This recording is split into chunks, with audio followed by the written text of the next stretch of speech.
I want to tell rules to both the presenters that you have 30 minutes, and prior to after 25 minutes, I'll remind you that you have 5 minutes left. Okay. Okay. So with that, let's start with the presentations. I request Dr. Shweta Kashid ma'am, Assistant Yeah. Professor of Biotechnology, Siahat College of Engineering, Pune, and her topic is biotransformation for improving productivity of fragrances using bioreactors. I welcome you, ma'am. Thank you, Himani. I'll share my presentation. Am I audible perfectly? Yes, ma'am, you are. Okay. Okay, sure.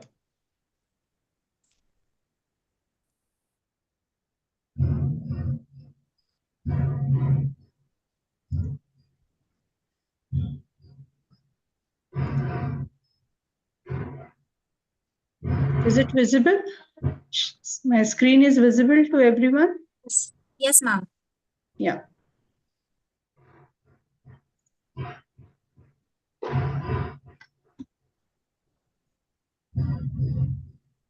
Okay, so maybe with everyone's permission, shall I start with my presentation?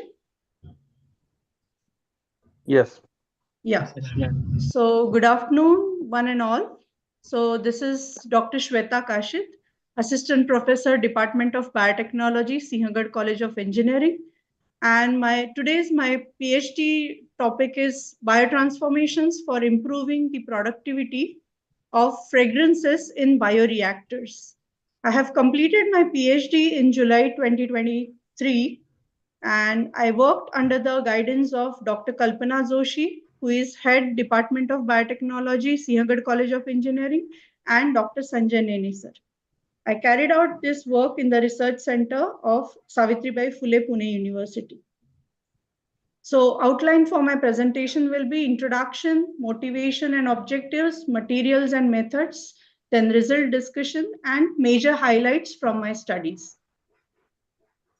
What are fragrances and flavors? So these are the integral part of our day-to-day life, and they are present in different applications such as food, cosmetics, soaps, detergents, and essence. There are three major routes with which the fragrances are synthesized: naturally derived, chemical synthesis, but as it has some, let's say, some bottlenecks. So because of that, nowadays biochemical synthesis is more into the market because of the bio flavors. I would say it has more customer acceptance, and also we can get desirable enantiomeric flavors and with the biotransformation. So that's why it has more acceptance towards the customers. Next, I would like to talk about the terpenes as our products. So here, these are the industrially important terpenes, I would say, which are oxyfunctionalized monoterpenes and sesquiterpenes. These are the two categories which contain C5C8N as a chemical unit. And most of the flavors and fragrances comes under the category of terpenoids, which are the aldehydes and ketones. I would like to tell audience about the biotransformation. This is basically a substrate-oriented reaction where the structural modification takes place along with the biological agent, where we can use microorganisms or enzymes specifically, and which can give us in one or two enzymatic steps some regio-specific product as our compound. Okay. So here specifically, I have used the substrate as D-limonene as it has two enantiomers L and D, but my work was more with D-limonene as it is abundantly available monoterpene in nature, and also it is very much low cost compound, which is a byproduct of orange processing industry. And this low cost substrate can result into, let's say, the important and high value flavor and medicinal compound. So that was the major interest for choosing the topic. And then the derivatives which we can see as the terpenoids, perylyl alcohol, carviol and carvone was my products of the reaction. This is just the literature review. I don't want to go into much detail as my focus was on productivity of these compounds. I just looked for the microbial strains which can produce the perylyl alcohol acids, and also the carviol and carvone which can be obtained from different, let's say, the literature, what was the productivity obtained prior. So that was my focus. And based on that, I could find some gaps, and then I selected my objectives. So before going to the gaps and objectives, I would like to tell about my reaction. This is D-limonene in presence of, let's say, Pseudomonas putida. It results into S-perylyl alcohol and S-perylic acid, primary and then secondary product, I would say. And then D-limonene in the presence of, let's say, Rhodococcus erythropolis. In the growing and resting cell approach, I have used with L-carviol and L-carvone. Here, in case of biotransformation, the Rhodococcus erythropolis has undergone the carviol dehydrogenase activity. And what happens here is oxidation occurs at the 7th position of limonene. As you can see here, the formula for limonene, as it oxidizes the limonene at 7th position by dehydrogenases, and then the perylyl alcohol. It's a chain reaction which gives you perylyl aldehyde and perylic acid. And with Rhodococcus erythropolis, as we can see, carviol and carvone are the two compounds. Okay, I'll quickly go through the research gaps. There are three different gaps. The concept of whole cell immobilization was never utilized for the fragrance synthesis, so I tried to make use of it in my research. Then attempts were not made to improve the yield because most of the experiments were performed in shake flask experiments. So I have actually combined the immobilization concept into the second generation reactor in the designing of fluidized bed reactor, where the immobilization concept was used. And the third was by making use of four different types of beads, I could do the hydrodynamic studies with the solid carriers in a very small range, 0.5 to 1.3 millimeters. And with this, I developed some empirical and semi-empirical equations in my study. Moving further, these are the three different for the work plan, where I started with the whole cell immobilization of these strains. Then the bead selection was done with this Siran and Tulshan beads, Siran of one type and Tulshan of three different types. And then biomass adherence, immobilization efficiency, and also the bead characterization was done.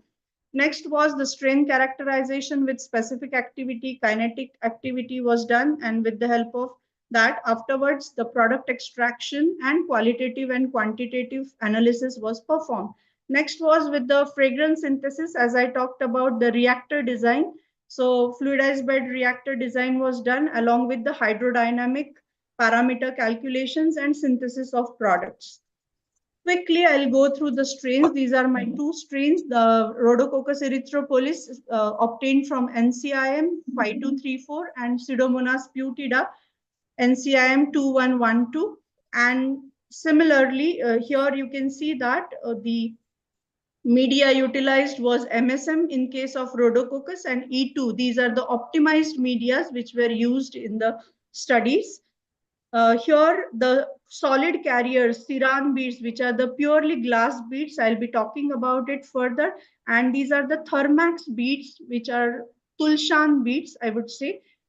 These are acquired from Thermax, and those are like polystyrene and polyacrylic beads I have used in the study. So I'll just go to the first studies of my research, that is biomass adherence on Siran beads, Siran and Tulshan.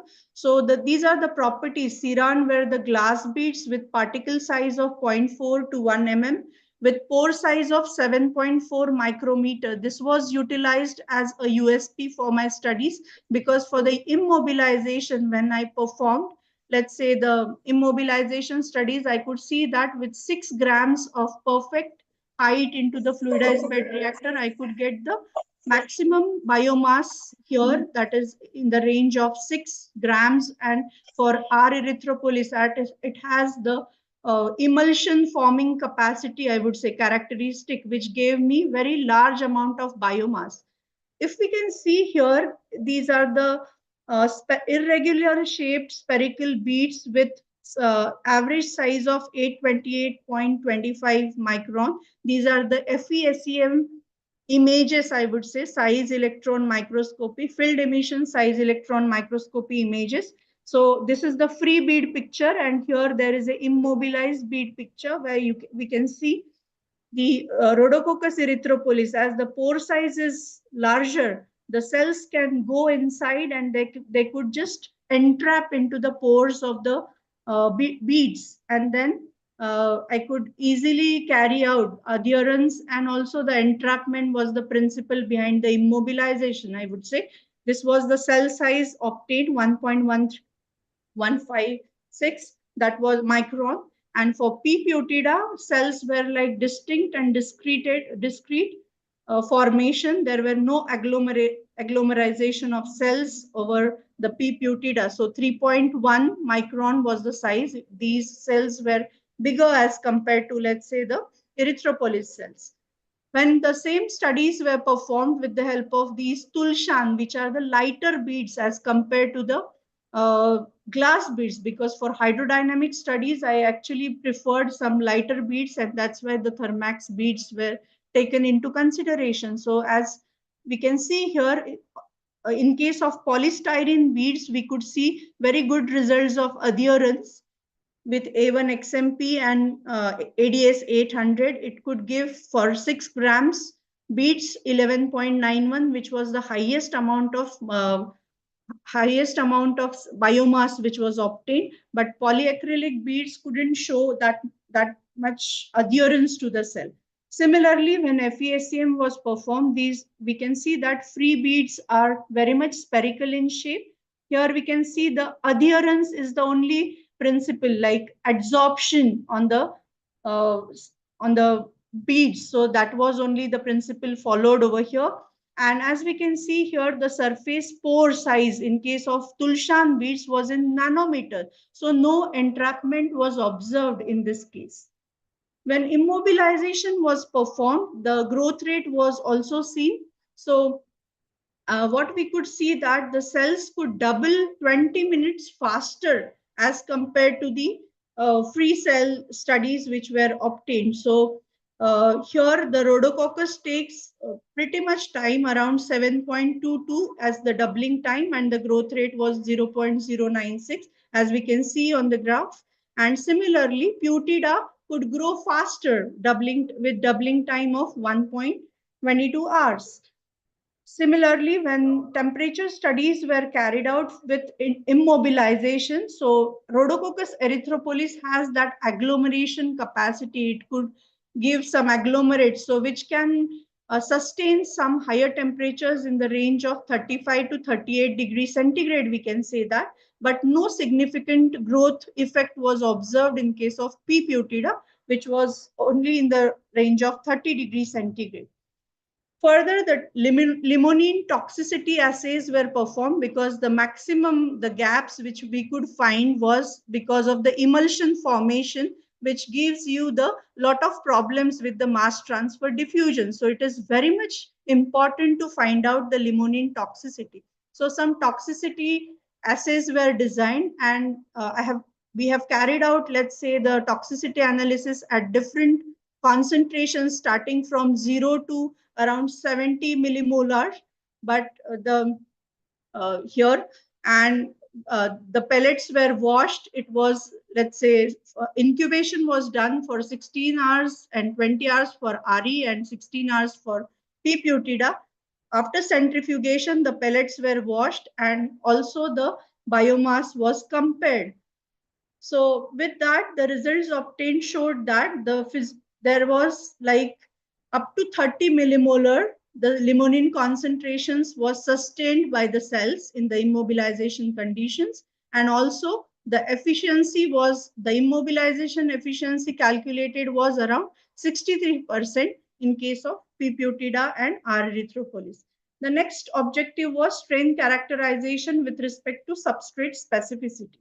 So again, the experiments were performed with this. Substrate specificity was calculated by growing the culture of R. erythropolis and P. putida. The basic aim was at different substrate concentrations, 1, 2, and 3 millimolars, the reaction was performed and it was stopped at different time intervals. So that was the basis. When the cells were growing at exponential stage, the biotransformation started by addition of D-limonene.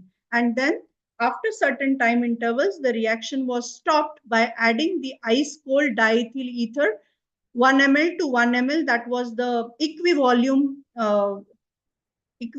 was maintained, I would say, for carrying out this particular reaction. So all three products were obtained here as a upper phase. This was performed like the product separation was carried out with the help of two-phase solvent extraction, where the solvent phase could have the three different products like perylyl alcohol, carvone, and carviol. But for perylic acid, we could do the separation from this aqueous phase by using the acid precipitation, which was done with the help of 0.6 molar HCl, then some centrifugation step, and the precipitation was performed with the help of ethyl acetate further, and then the phase recovery was done.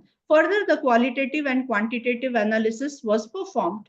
So let me tell you about the volumetric activity, how it was calculated. If you just see the results of here, the free and immobilized cells with P. putida, and here with the R. erythropolis, the volumetric activity was calculated with concentration of product formed with respect to the time interval.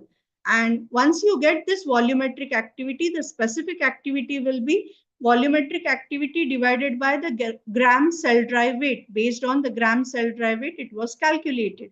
What was observed in the result when it was performed for 1, 2, and 3 millimolars of substrate concentration of limonene?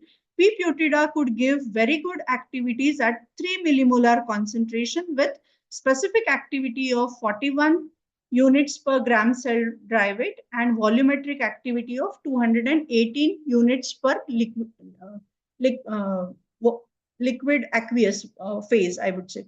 And in case of R. erythropolis, it was obtained for 2 millimolar volume. It was with 85 units per gram cell dry weight with 478 units per liquid aqueous. And the productivities were calculated with the help of, let's say, the concentration per unit time. The maximum productivities obtained here are 85 mgs per liter per hour for alcohol, and for acid it was 47 mgs per liter per hour.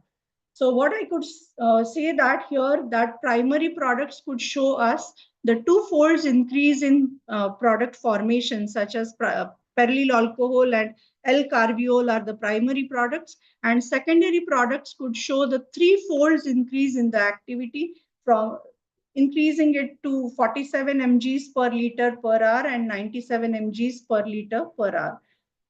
Next part is about the product isolation and quantification, which is done with the help of TLC and GC. So I'll just go through quickly through the TLC results. As we can see that in the specific activity, all four compounds like substrate and three products, perylic acid, alcohol, and carviol has 0.44 as RF value.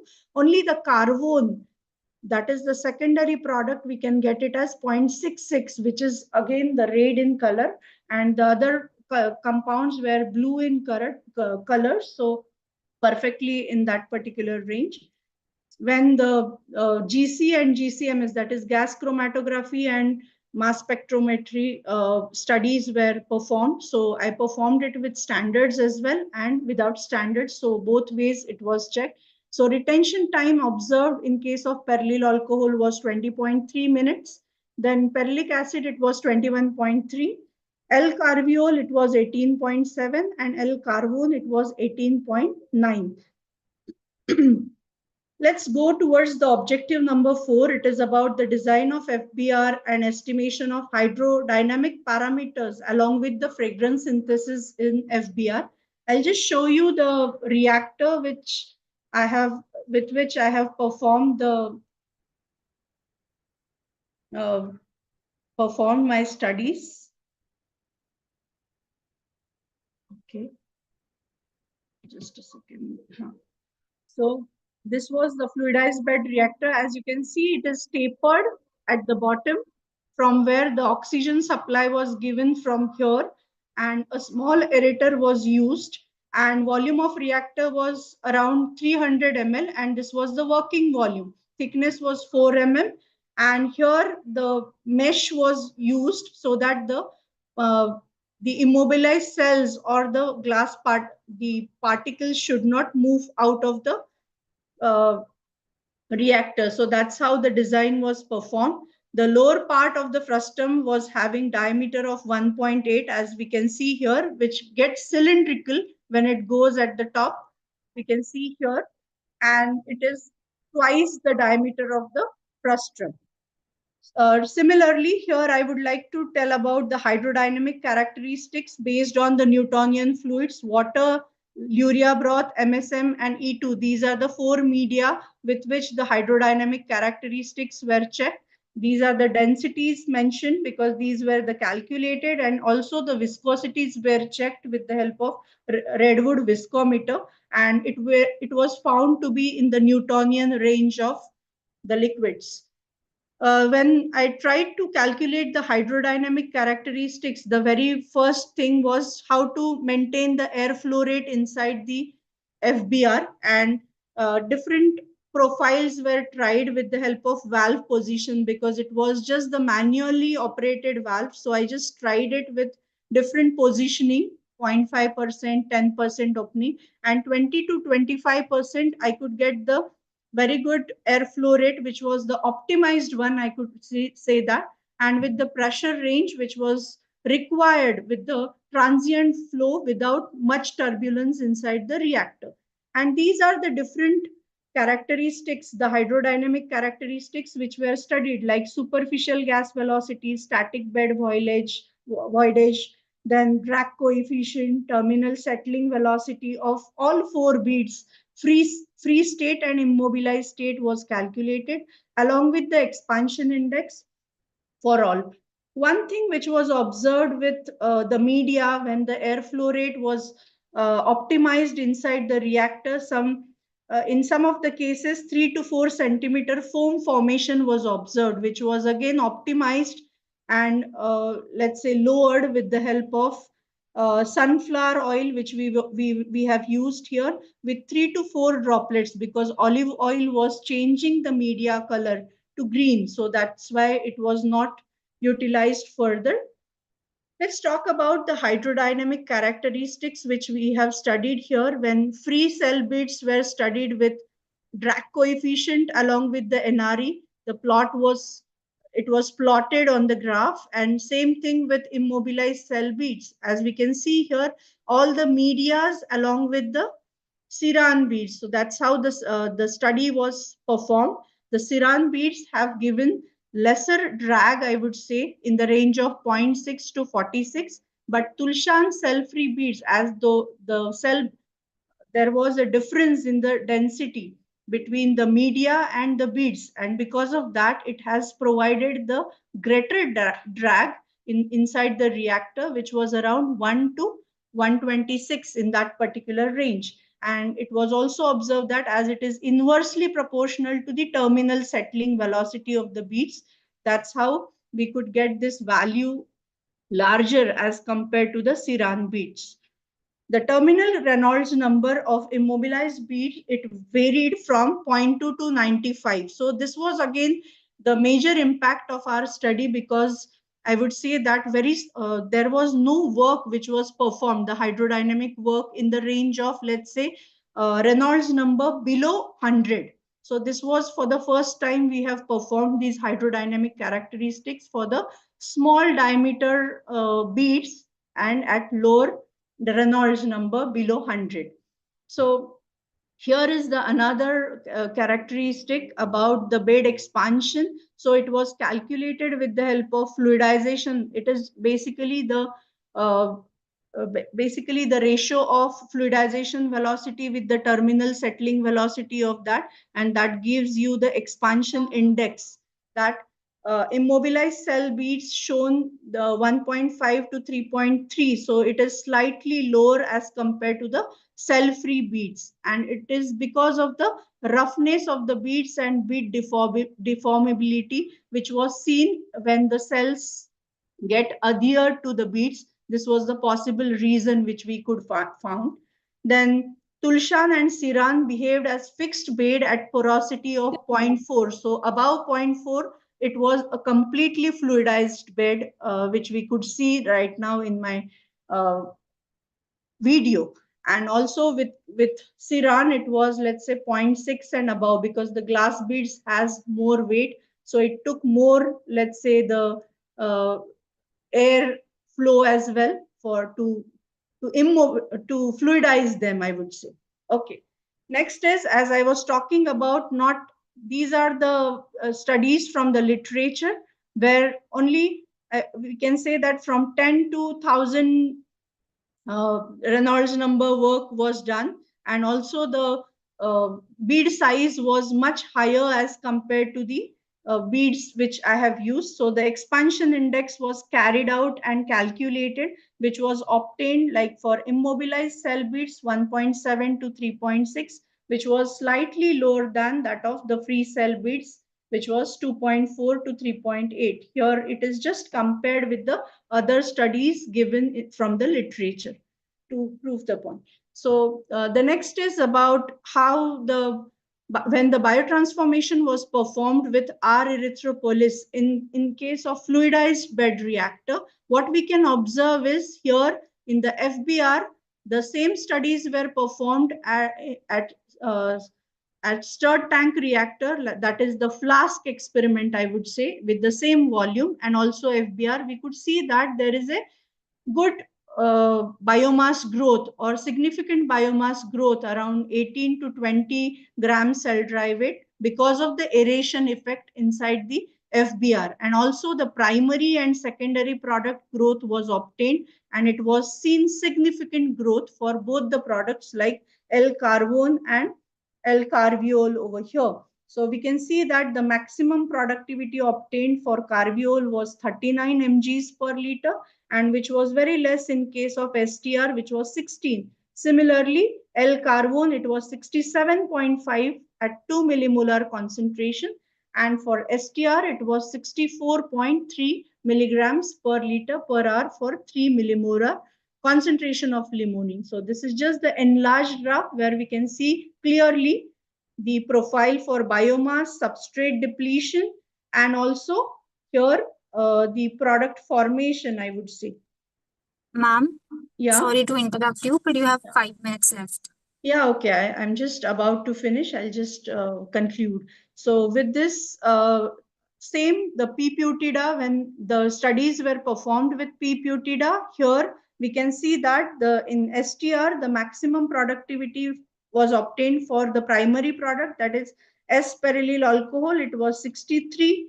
And in case of FBR, it was 58 mgs per liter per hour. And for perylic acid, it was around 24. So which was quite good, I would say, in case of FBR. So the major findings of my studies are synthesis of fragrance compounds was done by using wholesale immobilization. The use of advanced polymeric beads such as polystyrene and polyacrylic tulshan was used with biotransformation.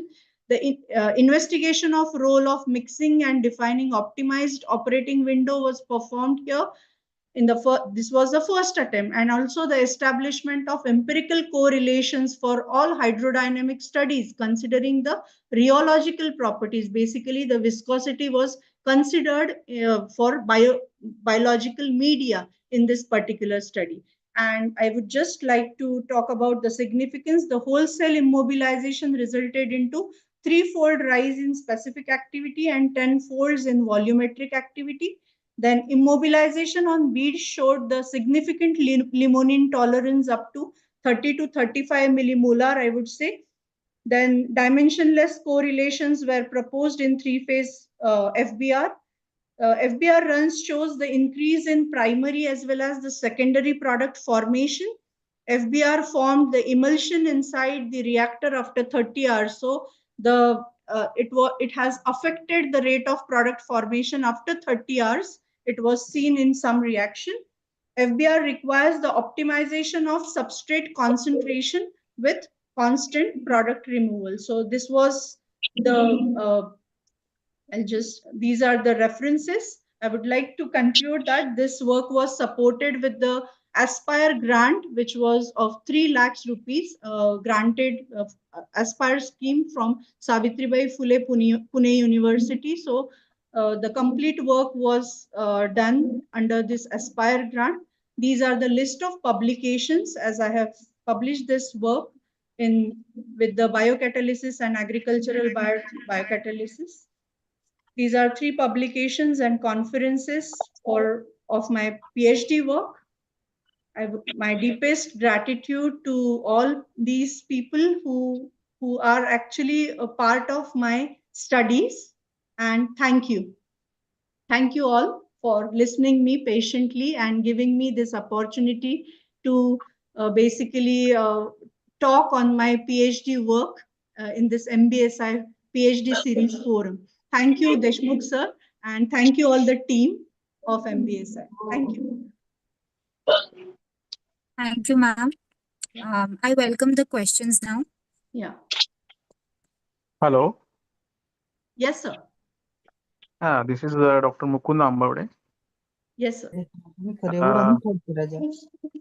First of all, I congratulate to you, ma'am, Thank you, sir. for your wonderful work and wonderful presentation. Thank you so And much. also, this project has selected for Aspire grant. Yes. So, just I want to ask a few questions, not a question, just uh, information about your research. Yes, sir. This D-laminon, I think present in the citrus, Yes, sir. Limonene. limonene, right? Yes. Extract this limonene and what is the next procedure after the extraction?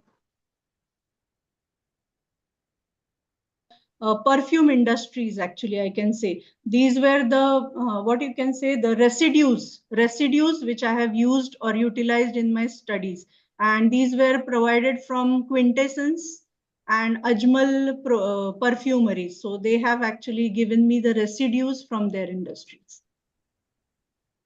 Okay, and what is the actual the role of D-laminon in bioreactor for the production of such fragrances with the help of Yes. this reactor? Yes, sir. This has acted as a substrate. Actually, this was the major substrate which carries out the biotransformation reaction. So, as I showed here, with your permission, if it is like there, as I have showed this on this slide, that here it is a metabolic pathway with which the D-limonene gets converted with the help of the oxidation reaction at 7th position. It converts it into the alcohol and further to the ketone. So same thing happens here, but I have performed it with the 2 different microorganisms. So P. putida gave me reaction. Just a second. So P. putida has resulted into this side of reaction like perylyl alcohol, perylyl aldehyde and acid. But here the aldehyde was very small because it was the chain reaction. Similarly,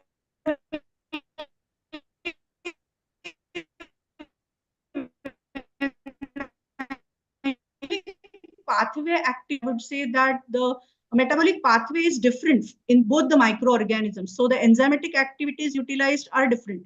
But these all these 4 products which I am getting are perfumes. They are widely used as a perfume. Rather, this perylic acid has also medicinal application in breast cancer therapy. It is used. This Yes, perylic. good, very good, ma'am. Now this product is in market. These products, yes, some of them are available in market, but as we can see that not much studies are done in India. Actually, most of the studies which are done in China or maybe in foreign countries. So in India, actually, there is not much focus is given on increasing the productivity. So actually, as my major is biochemical engineering, so that's why I actually chose this by making use of reactors. If I can go with the improving the mass transfer limitations, because this limonene actually it whatever the studies are performed, they are in the shaking flask. All the experiments are performed in the shake flask experiment, and there we can see that more and more emulsion is forming inside the shake flask after you increase the concentration of limonene, and then it results into the mass transfer limitation. So to avoid that, we need to check with the toxicity, and if we can give that aeration with the fluidized bed reactor, it actually improves the mass transfer limitation, which I could see from my studies. It's wonderful. Yeah. Thank you. Hello, ma'am. Hello, ma'am. This is Nafisa. Dr. Sweta, can you hear me? Hello. Yes, ma'am. Can you hear me? Ma'am, it was a very impressive work regarding the hydrodynamic study that you had Yes, carried ma'am. out. I just wanted to know whether you could find out some time relationship with the growth and the yield of your product.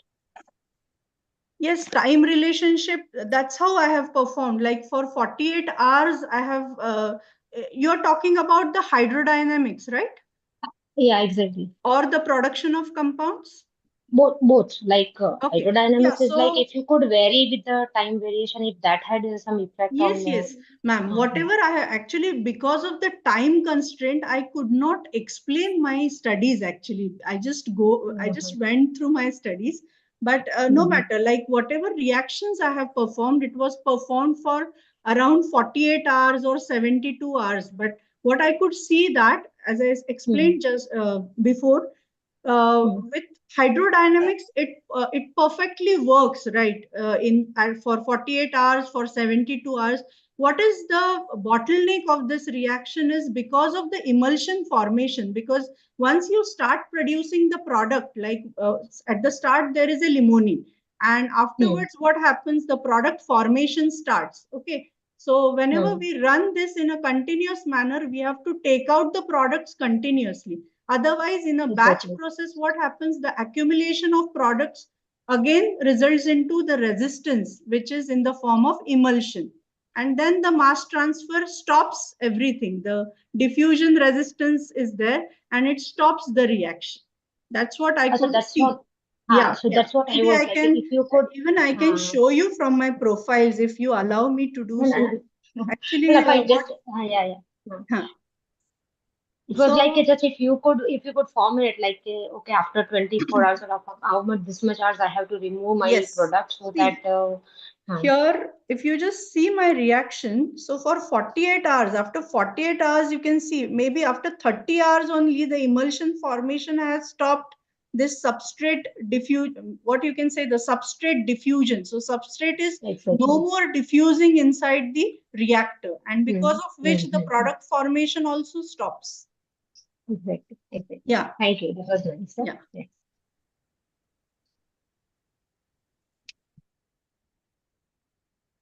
Dr. Prakash Halami sir has a question. Yeah. I just wanted to know the basis of selecting pseudomonas and rhizophus. Why not for a fungal culture? They can be more robust actually. And in our department, we had some work where the rhizophus was used. No, fungal strains were used. Actually, most of the literature which I could find on this, which I could study, was based on the bacterial culture only. So that was my basis actually to go with the bacterial cultures.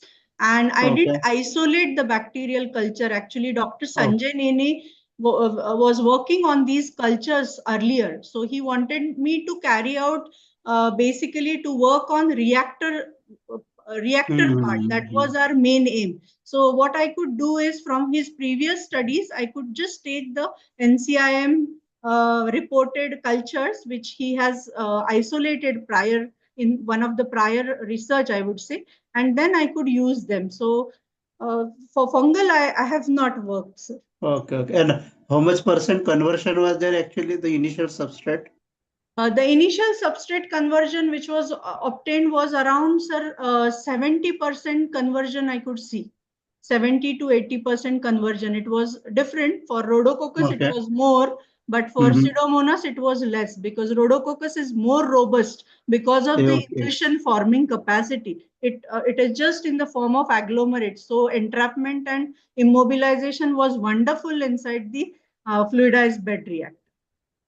Yeah, but that was after the immobilization, right? Yeah, after immobilization. And you checked with the free cells also? Yeah, free cells also we have carried out, but the free cells, in that also the Rhodococcus has given me the better results as compared to the Pseudomonas. It was around 58 to 70%, somewhere in that particular range. Wonderful, But very good work. variation- But somehow I did not see a good publication actually. Okay. I could see very good findings and very good output. But Yeah. with reference to the publication, I don't see much quality paper. You Okay. did not get perhaps more time, I think, for preparation of the manuscript or trying for a better journals. Yeah, maybe that was a miss from my side. Okay.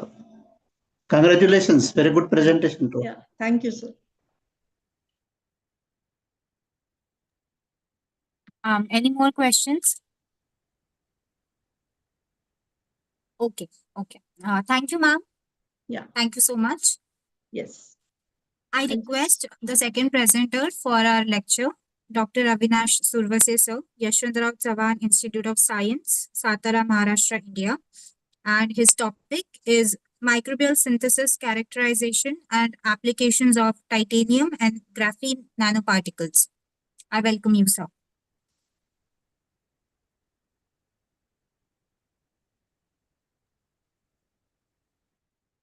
Ma'am, please able to share my screen. Yeah, just a second. I'm just stop sharing my presentation. Yeah.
Imani ma'am. Yes, Hello. sir. Any problem? Dr. Avinash Ashok Survase. I presenting my presentation via my laptop, but a message is seen on host disabled participant screen sharing. Dr. Avinash Ashok Survase.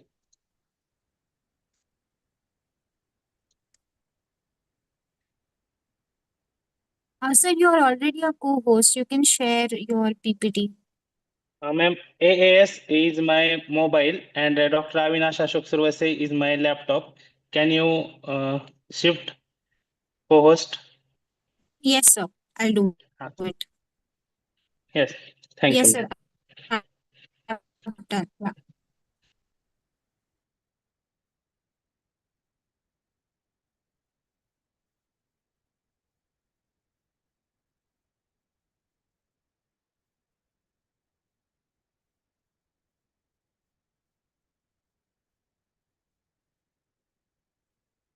Is my screen visible, ma'am? Yes, sir. Hello. Yes, sir. It is Can I visible. start my presentation? Yes, Yes, sir. sir. Yes, sir. Please start. Hello, everyone. First of all, I welcome Honorable Dr. A.M. Deshmukh, sir, President Microbiology Society of India, and all of you. Myself, Dr. Avinash Ashok Survase. Today, I am going to deliver my presentation on microbial synthesis, characterization, and applications of titanium and graphene nanoparticles under the able guidance of Professor Dr. Shivangi Shivraj Kanse Madam. This is outline of my presentation. The design, characterization, production, and manipulation of metal into nano-sized particle is known as nanotechnology. The concept of nanotechnology is given by Richard Feynman, and third term of nanotechnology is coined by Norio Taniguchi in 1974. Nano means small or dwarf. 1 nanometer is the 1 billion part of meter. It is a new emerging technology in 21st century because when molecule goes to nanoscale, its surface to volume ratio increases and all properties are altered, in which we include study the physical, chemical, and biological properties can alter. This alter property of the nanomaterial, which enhance the applicability of nanomaterial in biomedical field, environmental sector, agriculture and food industries, catalysis and sensing area, cosmetics, textile, and other industries. Nanoparticles are synthesized by physical, chemical, and biological methods. Instead of physical and chemical approach, biological methods having several advantages like non-toxic material use, cost effectivity, and eco-friendly synthesis of nanomaterial.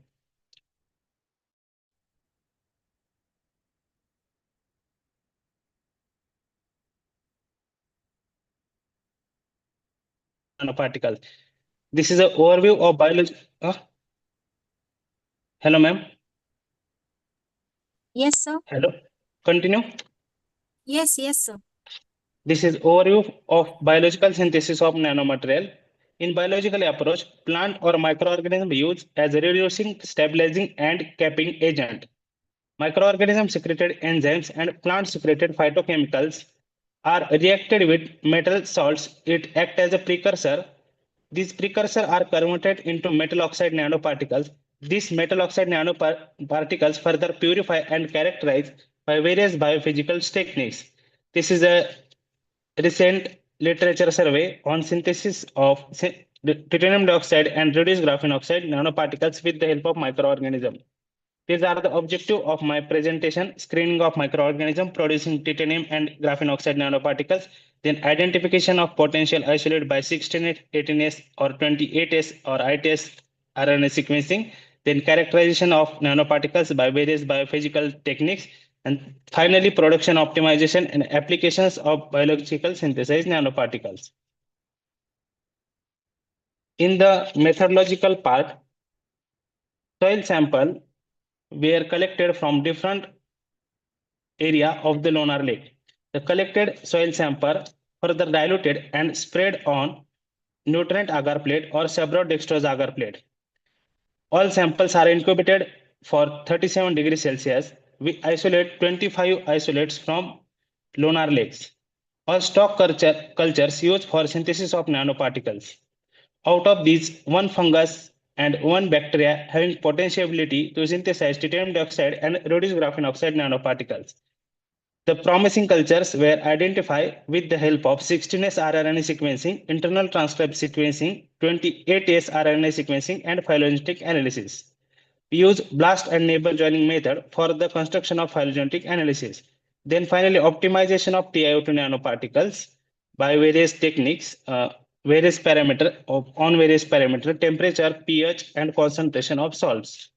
Similar approach used for the synthesis of reduced graphene oxide nanoparticles, but here we use bacterial culture for the synthesis of graphene oxide nanoparticles. After successful synthesis of nanoparticles, both nanoparticles were further characterized by various biophysical techniques. And these pure confirmed nanoparticles used for various applications in the sector of antimicrobial activity, antioxidant activity, anti-cancer activity, photocatalytic activity, and fish toxicity. This is the first publication on my research work in Ceramic International having impact factor 5.6. We extracellularly synthesize TiO2 nanoparticles using lunar lake isolated Aspergillus eucalypticola fungus. Isolated fungi identify using 28S RNA sequencing and ITS sequencing. The phylogenetic tree constructed and This indicates that Aspergillus equilipticola SLF1 having 89% similarity with already deposited Aspergillus equilipticola strain. Isolated fungi deposited in NCBI and NCMR. The visual color changes from the visual color changes from violet to white precipitate indicates formation of TiO2 nanoparticles within 48 hours at 37 degrees Celsius. The TiO2 nanoparticles show the maximum absorbance at 214 nanometers wavelengths. The biological synthesized nanoparticles were stable up to 2 years. The biologically synthesized nanoparticles band gap was calculated with the help of UV visible spectrophotometer. We use TOC equation for the plotting of the band gap. The calculated band gap of TiO2 nanoparticles is 3.4 electron volt, which considered as excellent band gap for the photocatalytic activity. The FTIR spectroscopy indicates the involvement of biomolecule in capping and stabilization of TiO2 nanoparticles. We obtain 7 different spectrum peaks in cell-free extract and TiO2 nanoparticle. The spectrum in cell-free extract 1422 indicates carbon-nitrogen stretching present in Aspergillus equilipticola SLF1 protein. And different band gaps are shown that the presence of TiO2 nanoparticles. The X-ray diffraction technique used to identify nature, size, and crystallite information of nanoparticles. We successfully prepare anatase phase tetragonal crystallite nature TiO2 nanoparticles. The D-base error formula used to measure the size of the nanoparticle. The obtained results are exactly matched with JCPDS card number 731764. The morphological analysis of TiO2 nanoparticles done by using field emission scanning electron microscopy. TiO2 nanoparticle shows spherical shape monodisperse morphology, which is favorable to enhance its applicability in various sectors. The elemental analysis of material was done with the help of EDS analysis. The biological root mediated TiO2 nanoparticle containing 84.18% of titanium and 15.82% of oxygen atom. The presence of oxygen helps to generate reactive oxygen species, which helps in bioremediation and antimicrobial activity. The transmission electron microscopy show the size, shape, and nature of nanoparticles. The average size of the biologically synthesized TiO2 nanoparticles is about 33 nanometer. The selective area elemental diffraction shows that the white discrete spot present in TiO2 nanoparticle. The lattice spacing measured with the help of interplanar spacing is near about between two planes 0.37 nanometer. The purity of nanomaterial, which is confirmed by another conventional method, that is Raman spectroscopy. 5 different vibrational modes are observed in Raman spectroscopy. The highest intensity peak at 142.9 centimeter inverse indicates symmetrical stretching in titanium and oxygen, whereas the low intensity peak at 398.5 centimeter inverse indicates the symmetrical bending between oxygen, titanium, and oxygen. The Raman spectra reveal that we successfully synthesized anatase phase TiO2 nanoparticles. The particle size in aqueous phase, that is hydrodynamic size of nanoparticles in aqueous phase, was measured with the help of dynamic light scattering. The maximum TiO2 nanoparticles lie in the range of 5 to 20 nanoparticles. The average size of nanoparticles is about 11.4 nanometers. The specific surface area of prepared TiO2 nanoparticles was determined with the help of BET technique. TiO2 nanoparticles show 30.06 meter square gram specific surface area, which helps to improve photocatalytic performance. The pore radius of anodized phase TiO2 catalyzed by BJH plot. TiO2 nanoparticles shown 7.4 nanometer pore radius. The pore radius in the range of 2 to 50 nanometers indicates the synthesized nanoparticles are mesoporous in nature. The optimization of TiO2 nanoparticles was done using various parameters like pH, temperature, concentration of salts. The optimized time required for the synthesis of TiO2 nanoparticles is 48 hours. Optimum pH required for the synthesis of TiO2 nanoparticle is pH 5. There is equal rate of synthesis is observed at 37 degrees Celsius. 1 millimolar concentration of precursor salt is act as a optimum concentration for biogenic synthesis of TiO2 nanoparticles. The synthesized TiO2 nanoparticles used for various application antimicrobial activity. In antimicrobial activity, the TiO2 nanoparticles having high specific surface area, which interacts with photon present in the environment and generate reactive oxygen species. These reactive oxygen species interact with cell wall of microorganism by electrostatic interaction and release titanium ion inside the cell wall and decrease respiration of the cell and finally damage the cytoplasmic material of the cell.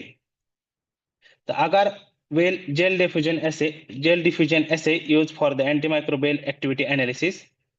Figure A shows that and tabulated value shows that TiO2 nanoparticles shown antimicrobial activity, but TiO2 nanoparticles in combination with antibiotic shows that appearance of synergistic effect on antimicrobial activity, which indicates that TiO2 nanoparticles is act as good antimicrobial agent.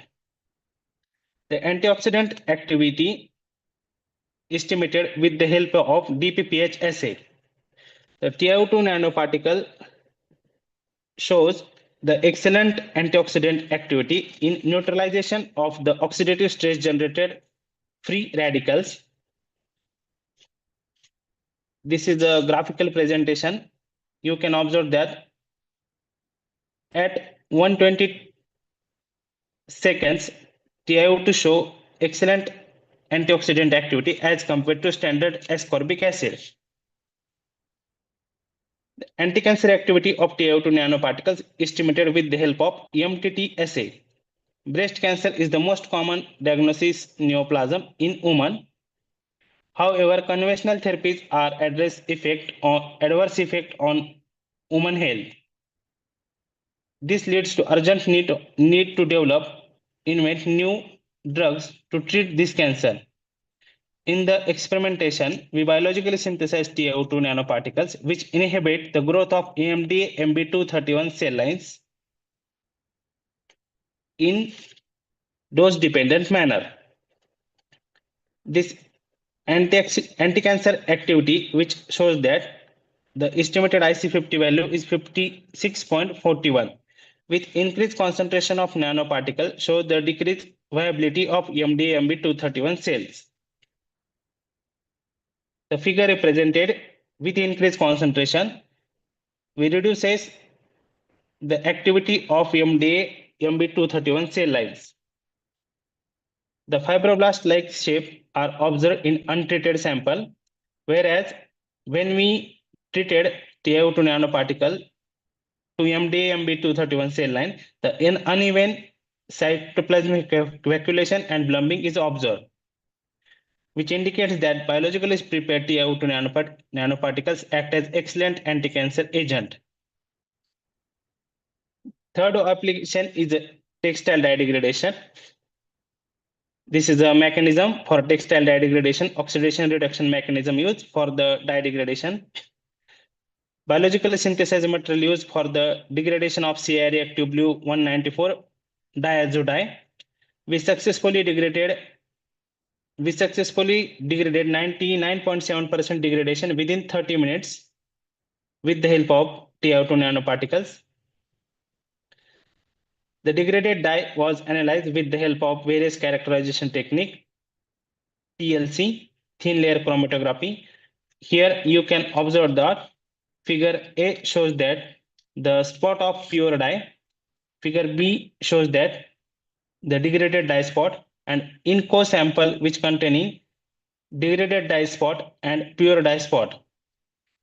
In FTR analysis, we observed that there is a different spectrum is observed in a pure dye and degraded dye. In the FTR spectrum, degraded metabolite and pure dye significantly different, which clearly indicates that degradation of dye due to the photocatalytic activity of TiO2 nanoparticles. HPLC chromatograph shows that appearance of single peak at 1.7 retention time, whereas the different degradation peak is observed after the degradation at various retention time intervals. This is a liquid chromatography mass spectroscopy of pure dye, CI reactive blue 194. This is the final after 60-minute degradation LCMS spectrum. On the basis of LCMS spectrum, we try to predict the degradation pathway. This is the degradation pathway, which is predicted on the basis of LCMS analysis.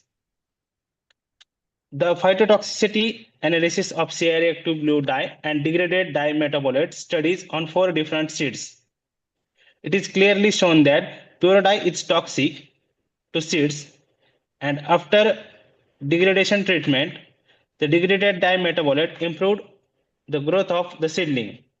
This is the tabulated value of root and shoot length and germination percentage for CI-reactive blue 194 dye degraded sample and pure water sample.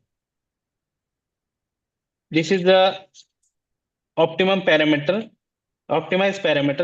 for the synthesis of, for photocatalytic dye degradation. pH 7, 1 mg concentration of nanoparticle, 200 rpm speed, and 1 mg dye concentration act as the optimum concentration for dye degradation. The prepared nanoparticles toxicity assessment on fish. The toxicity assessment indicates that 10 mg per 1 liter sample is act as a non-toxic to the fish. Histological examination shows that the TiO2 nanoparticles degraded dye sample are non-toxic, but pure dye sample is toxic to the fish various cells. Then biosynthesis of reduced graphene oxide nanoparticle. Modified Hammer's method used for the synthesis of graphene oxide at laboratory scale. Hammer's method synthesize graphene oxide used for synthesis of reduced graphene oxide nanoparticles. We successfully synthesize reduced graphene oxide nanoparticles using Lonar Lake isolated Bacillus cabreraceae bacteria. These are the morphological characteristics of the bacteria. As isolated bacteria was identified using 16S rRNA sequencing and deposited in NCBI and NCMR.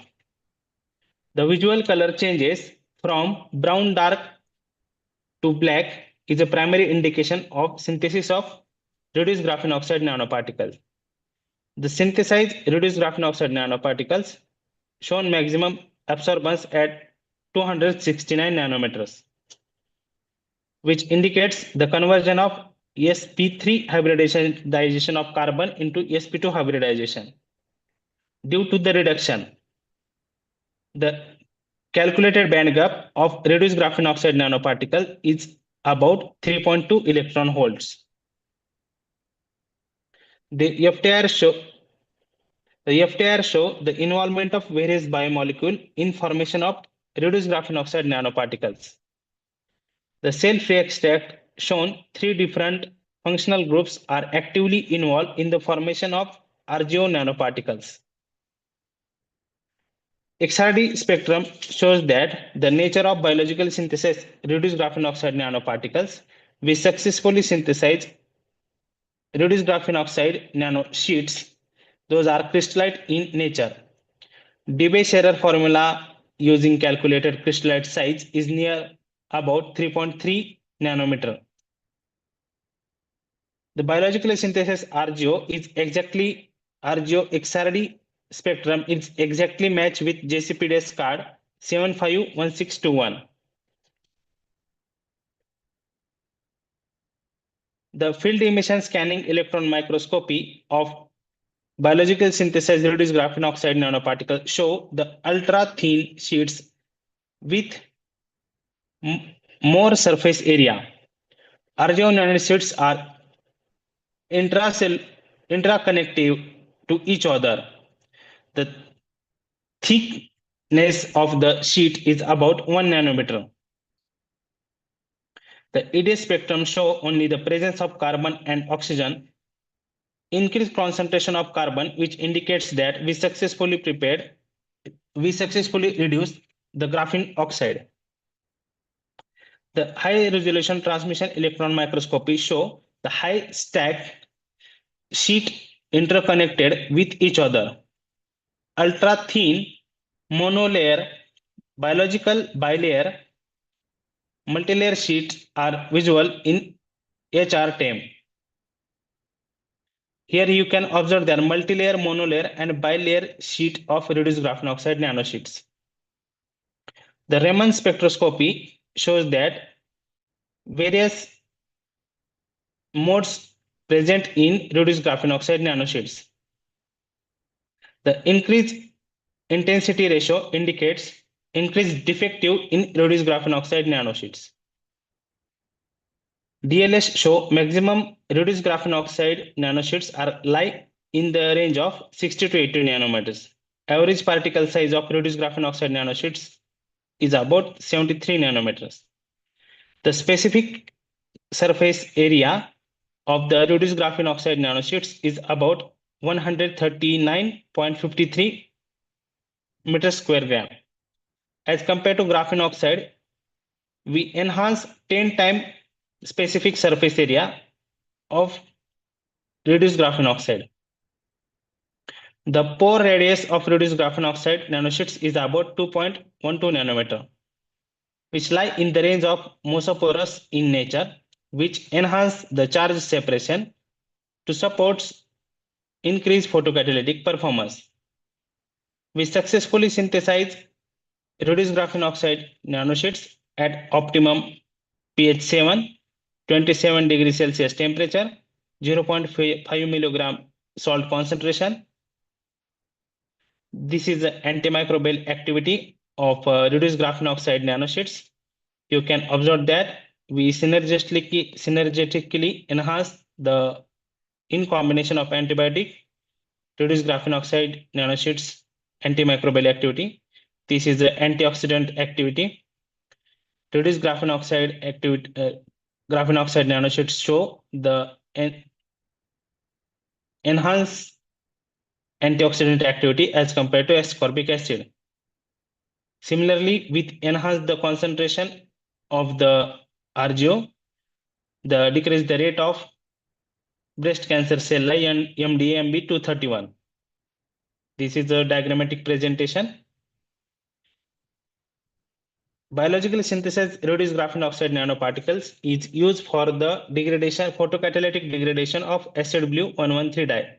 This is another diazo dye, which show the maximum absorbance at 564 nanometer. Within 45 minutes, we degrade 90% degraded the acid blue 113 dye. TLC analysis prove that we successfully degrade the dye sample. FTR analysis also proved that the different FTR spectrum in pure dye and a degraded dye, which indicates that we successfully degraded the dye sample.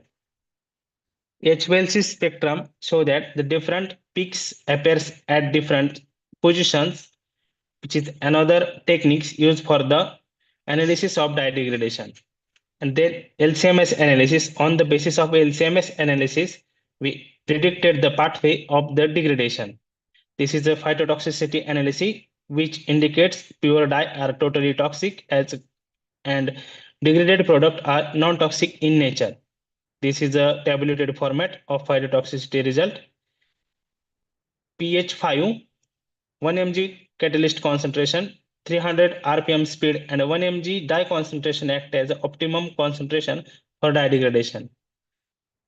The toxicity assessment of reduced graphene oxide nanosheets on a Simregala fish various cells show that the pure dye are totally toxic and a degraded dye sample and reduced graphene oxide nanosheets used for degradation are non-toxic in nature. This is the summary of my research work. The TiO2 and RGO nanosheets were successfully synthesized simple, cost-effective, environment-friendly approach. TiO2 nanoparticle synthesized by Aspergillus eucalypticola SLF1. This is a non-toxic fungal strain. And Bacillus cabriosa RIRDSK bacteria for the synthesis of RGO nanoparticle. pH 7, 48 hours time, 37 degrees Celsius, and 1 millimolar concentration act as a precursor. Optimized concentration for synthesis of TiO2 nanoparticle. And pH 7, 27 degrees Celsius temperature, 12-hour time, and 0.5 mg per ml precursor graphene oxide concentration act as optimum concentration for RGO nanosheet synthesis. TiO2 nanoparticle shows monodisperse spherical sporous morphology with large specific surface area with optimum pore size. RGO nanosheets show the exploited ultra-thin graphene sheets with few monolayer, bilayer, and multilayer carbon atoms with high specific area with optimum pore diameter. The large specific surface area helps to enhance photocatalytic activity. Biologically synthesized TiO2 and RGO nanosheets are good antibacterial efficiency against S. aureus, Pseudomonas aeruginosa, S. typhimurium, P. vulgaris, and Candida albicans. Both nanoparticles show the synergistic effect with third generation antibiotic cifepirazole. The antioxidant activity of both nanoparticles show good, which used for to avoid the rancidity of food. The biosynthesized both nanoparticles show excellent in vitro anti-cancer activity against human breast adenocarcinoma MDMB231 cell lines in dose-dependent manner. Both nanoparticles show excellent photocatalytic activity within 30 and 45 minutes. The degradation is confirmed by FTIR, UV, TLC, HPLC, and LCMS analysis. The phytotoxicity assessment confirmed that two dyes degraded product lost dye toxicity with stimulatory effect on all tested seed growth. The toxicity investigation suggests that the novel synthesized bioremediator TiO2 and RGO nanomaterials used for wastewater textile dye treatment. Both nanoparticles are non-toxic to bottom feeder fish Simregala. Finally, we successfully synthesized TiO2 and reduced graphene oxide nanoparticles for multidisciplinary applications. This is a future plan for our work to prepare the composite TiO2 RGO composite to enhance the applicability of nanomaterial in various sectors. This is the publication of my research work. This is a training program attended during my research work. This is conferences attended my research work. And finally, I express my deep sense of gratitude to Dr. D.T. Shirke sir, Vice Chancellor Shivaji University Kolhapur, Chancellor Shivaji University Kolhapur, and Professor P.S. Patil sir, Pro Vice Chancellor Shivaji University Kolhapur, and Dr. A.M. Deshmukh sir, President Microbiology Society of India, Professor Dr. K.D. Sonone sir, former Head Department of Microbiology Shivaji University Kolhapur, for excellent suggestion and support during my research work. And finally, my sincere thanks to my guide, Professor Dr. S.S. Kanse Madam, for valuable guidance. And finally, thank you to financial support, CSIR, to give me JRF and SRF fellowship. Thank you, sir. Thank you, sir. I welcome the questions now. Hello. Hi, yes, sir. Dr. Avinash sir. Ha, bola, sir. So wonderful presentation, and I think very huge work you have done in your PhD research. Uh, One question from my side: why you selected organism from Lonar Lake only? Is there any Because, specific characteristics? sir, yes, because TiO2 nanoparticle synthesis, we use the precursor titanium chloride salt. And Yes, titanium chloride salt is a pH about 1 to 2 pH, highly acidic in nature. acidic. Yes, highly Uh, acidic. then we required highly basic organism for the synthesis of the nanoparticles, because if we use acidic organism, then nanoparticle synthesis is not possible. We require Yes, highly basic organism, and Lonar Lake pH is very highly basic in nature, and alkaline. there alkaline in nature. Therefore, we choose that area for the synthesis of nanoparticles, and also for the conversion of graphene oxide to reduce graphene oxide also required the alkaline conditions, because we use NaOH or hydrogen hydrate, which having the pH greater than 7 for a reduction of graphene oxide. Therefore, Yes, we choose. and there Yes, are sir. number of multidisciplinary applications you have performed at wonderful. So I think the dye degradation, the application of dye degradations also carried out with that nanoparticles. Yes, am I right? Yes, sir. So what kind of dyes, textile dyes, or Yes, sir. Textile dyes. All are uh, textile dyes collected from Ichalkaranji in Maharashtra. there is a Textile number of industry. textile industries are there. Wonderful Huh. work, and thank you very much. All the best, Sir, sir. Thank you. on this work, during my PhD work, I have published 14 publications and 14. 14 publications and filed 2 patents on this work. And they are Wonderful, one published and one granted. wonderful, great job, sir. Great, Sir, good. Deshmukh sir also guided me from BSc to MSc, MSc to PhD. And they always guide me about the research. Yes, obviously, sir. And Deshmukh sir is a Mahaguru. Yes, yes, sir. Yes, thank you, sir. Good, very nice. Hello, Avinash sir. Yes, ma'am. Yeah. Need a great presentation from your side. Avinash sir, Yes, I was ma'am. just curious regarding these metabolites, this biologically synthesized nanoparticles. Yes, So, ma'am. what could be the probable metabolites, or if at all, if you want to know these metabolites which are actually responsible for forming these nanoparticles, then what could have been those?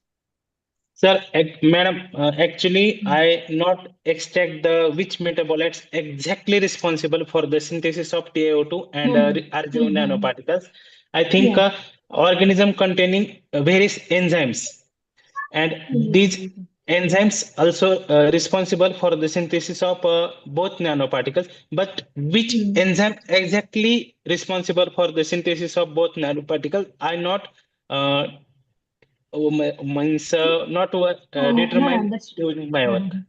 Yeah, that's fine. I'm just asking, like, what could be the probability of these metabolites? Like, if at all, if you had to find out, then what could be the way of doing it?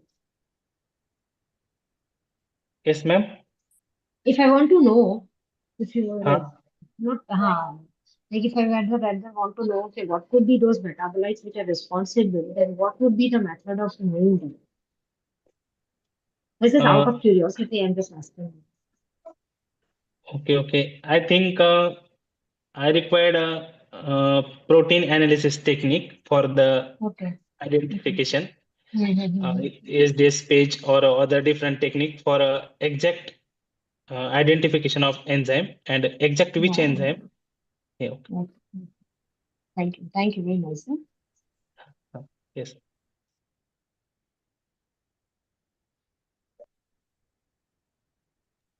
Any Dr. other Ravinas, can you hear questions? me? Yes, Dr. sir. I Avinash, hear you. Yes, sir. first of all, congratulations for very good quality work Okay, thank you, sir. with a lot of publications. You told me somewhere 14 publications, and you have 2 patents also. Yes, I submitted 2 patents and one granted and one published, sir, because one is a utility patent and other One, is my work patent that I one, filed in 2021, and they require a lot wonderful. of the. Yes. Wonderful, wonderful. A very good quality work I could make out from your presentation as well as the work which you have done and the outcome also. Of course, both the presentations were very good today. So compliments to MBSI president and the organizers also. Of course, as I already mentioned that the quality of work, but how you differentiate with reference to the novelty? Titanium oxide nanoparticles people have synthesized, right? Uh, So with uh, reference to the current status on the similar line, how you differentiate the novelty in your work?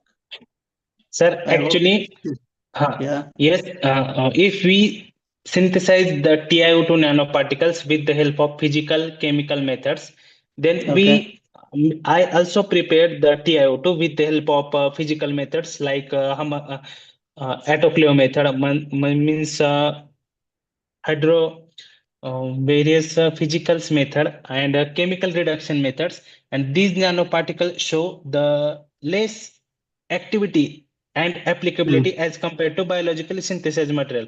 Our mm. synthesized TiO2 nanoparticles show excellent photocatalytic activity within 30 minutes, and physically and chemically hydrothermal prepared TiO2, chemically reduced prepared TiO2 required more time for the degradation of textile dyes, required more time No, for no, the. that is with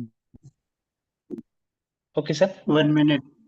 That is with reference to the synthesis through the biological method. That is what you are telling, right?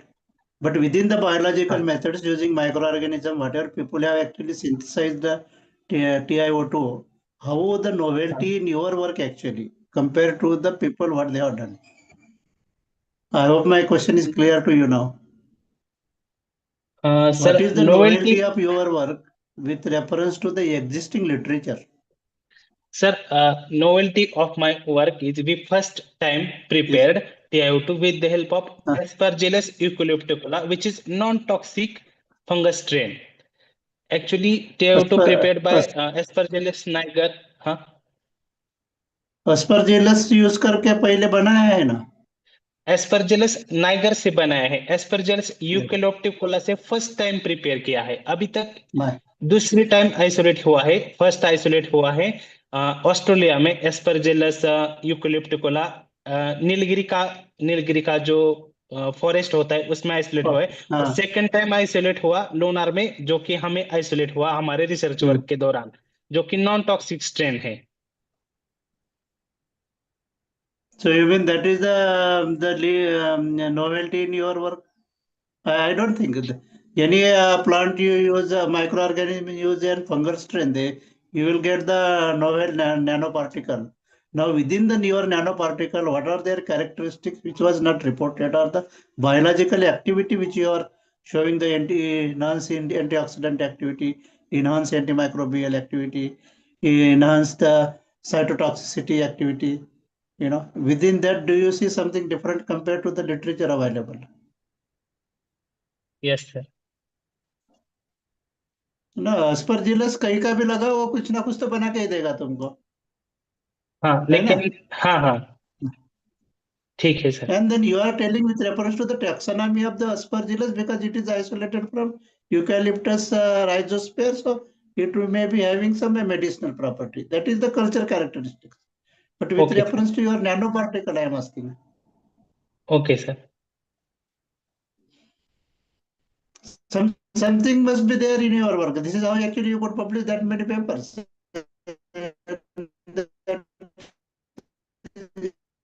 It's not that easy.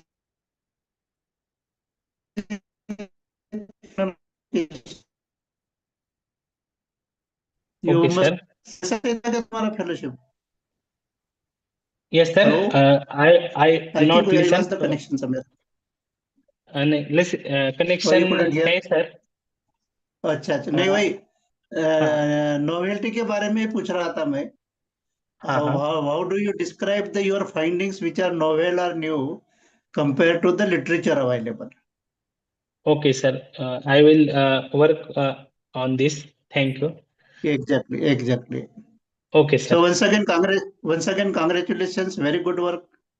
You Okay. really actually brought a very good output and then publications also. Thank Congratulations. you. Thank you, sir. Any other questions from the audience? Okay, then we should conclude, I guess. Thank you, sir.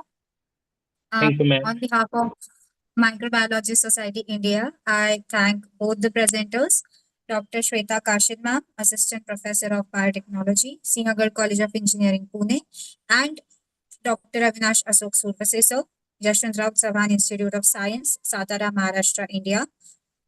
On behalf of MBSI, I would like to extend my heartfelt gratitude to our both judges, Dr. Nafisa Patel ma'am and Dr. M.S. Ambavde sir. Sincere thanks to Dr. A.M. Deshmukh sir, All India President, India, Microbiology Society India, for organizing this event. And finally, a huge thanks to all the attendees. Thank you all. Thank you.